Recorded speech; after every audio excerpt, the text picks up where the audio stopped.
on business entities and the common man. Sir, I'd like to bring to the notice of the minister that taxes have been levied on petrol and diesel both directly and indirectly.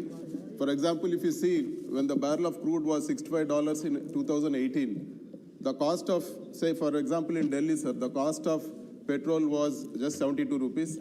And today, when the cost of crude per barrel is around the same $65, the cost of petrol in Delhi today, if you take, sir, it is 92 rupees. There is an increase of 20 rupees, sir. So I would like to, through yourself, I would like to understand from the Honorable Minister, sir, the taxes are being levied by both the center and state, directly and indirectly, and it's become a burden on the common man. Sir, the essence of my question, so the Minister has replied that it is not a GST to get a petrol and diesel into GST, it's a prerogative of the GST Council.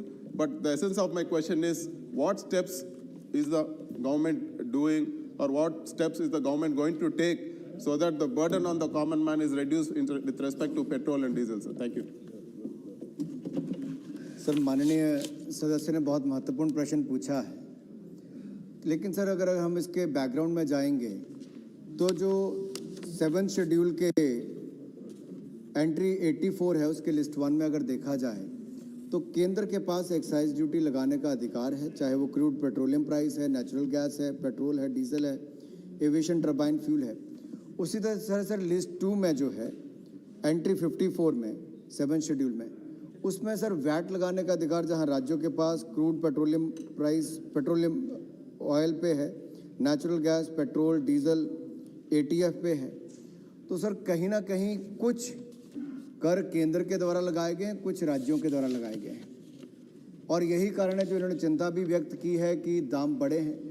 अगर कुल मिलाकर देखा जाए तो शायद पिछले साल मार्च के महीने में क्रूड ऑयल का प्राइस $19 था, जो आज बढ़कर पिछले हफ्ते तक फरवरी में $61 के लगभग था, 61-62 डॉलर, आज बढ़कर 65 के लगभग हो गया है।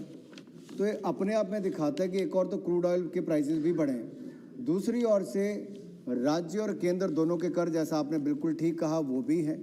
तो सर एक प्रयास ये भी है कि अगर जीएसटी काउंसिल, क्योंकि सर मैंने उत्तर में लिखा भी है, ये ओपन रखा गया था सर जब जीएसटी बना भी था, गुड्स एंड सर्विसेज टैक्स, कि आने वाले समय में जीएसटी काउंसिल कभी भी तय करे कि आपने इसको पेट्रोलियम प्रोडक्ट्स को अगर जीएसटी के अंतर्गत लाना है तो तय कर सकते हैं, उसमें दिया हुआ है।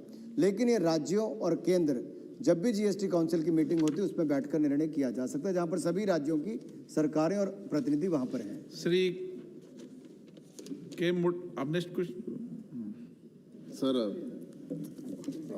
I would like to reiterate, sir. I want to know specifically what steps is the government going to take to reduce the cost of petrol and diesel, sir. That's the only question. He's given a lengthy general answer. I'm happy with that, but I want to know a specific, is there a time frame or what steps they are going to take? Sir, मैं माननीय सांसद महोदय का प्रश्न समझ गया हूँ, मैंने पहले भी कहा। अब मैं थोड़ा और इसको स्पष्ट तरीके से कह दूँ, आप भी कुछ राज्य में कम कीजिए, हम भी यहाँ पर कुछ कम करने के विचार कर सकते हैं, और दोनों को मिलकर ही करना होगा। देखिए, राज्य ये कहें हम नहीं करेंगे, केंद्र कहेगा हम नहीं करेंगे, तो दोनों को इस बारे में सोचने की आवश्यकता है। और इसमें चाहे आंध्र प्रदेश हो, महाराष्ट्र